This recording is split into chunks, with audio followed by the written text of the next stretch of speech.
आदरणीय दर्शकवृन्द, यति बेला क्या मनबाट रेस्क्यु गरेर बिरामीलाई लिइराखेको छ। यो कुम्भ ग्लासियरको बिचमा आइसकेको छ। हामी आइसकेको छौं सबैजना। एकजना हाम्रो क्लाइम्बर, हाम्रो स्टाफ, कम्पनीको चाहिँ स्टाफ बिरामी भएको कारणले गर्दाखेरि उहाँलाई चाहिँ एकदमै बिस्तारै लिएर आइरहेको छौं।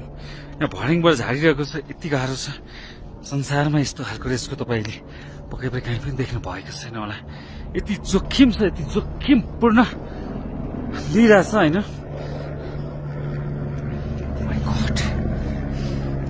बिरामी हुनुभयो। जब बिरामी भइसकेपछि उहाँको हात खुट्टा लागेन, हिँड्नु उहाँको सबै बन्द भइसकेपछि उहाँलाई चाहिँ हाम्रो लगभग 25 जनाको टोलीले यसरी रेस्क्यु गरेर तल लिइरहेको छ।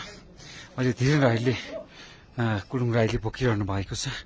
उहाँले एकदमै सेफ्टीपूर्ण मलाई तल झारिसक्नु भएको छ। अब यहाँबाट अझै पनि हामी 2 घण्टा तल पक्कै पनि लाग्छ। त्यस पछाडि उहाँलाई हेलीमा हामी यहाँबाट उता लान्छौं, काठमाडौँ उहाँलाई उडाउँछौं।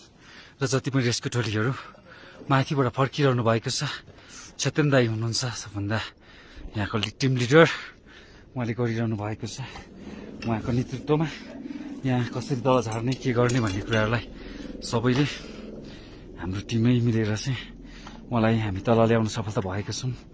अब एकछिन त्यही राखेर रेस्ट गर्नुहोस् न। एकछिन हो त्यो, त्यता सेफ्टी बस्नु न एकछिन। तल नि बिसाउने ठाउँ छैन। यो 2 जना झरिरहनु भएको छ। साथी यसै झर्नुपर्छ। अति नै जोखिम छ। माउन्ट एभरेस्ट चढ्न सजिलो छैन। बिरामी भयो भने हेलिकप्टर बस्ने ठाउँ हुँदैन। एकदमै धेरै गाह्रो छ। आदरणीय दर्शकवृन्द, एकदमै गाह्रो छ, धेरै गाह्रो छ हैन। मणि हिँडिरहेको छु।